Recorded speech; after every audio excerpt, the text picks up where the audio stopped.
Morning. Tingnan mo guys, oh, yung bulad. Dito muna siya sa kubo kasi ayan guys ang kubo namin. Oh.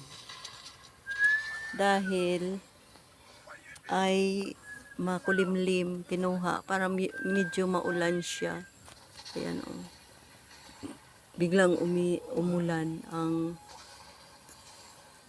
mambon. Kahapon ang sobrang ganda kaya kahapon yung mga repeat namin na ano, ayan siyang kubo namin na isa dyan oh. Yun. Tapos yan guys, oh, ganda na pagkagawa ni Antonio.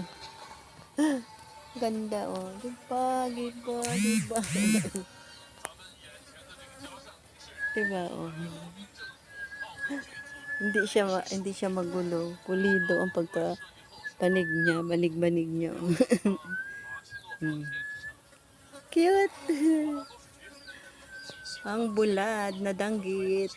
Shout out dyan.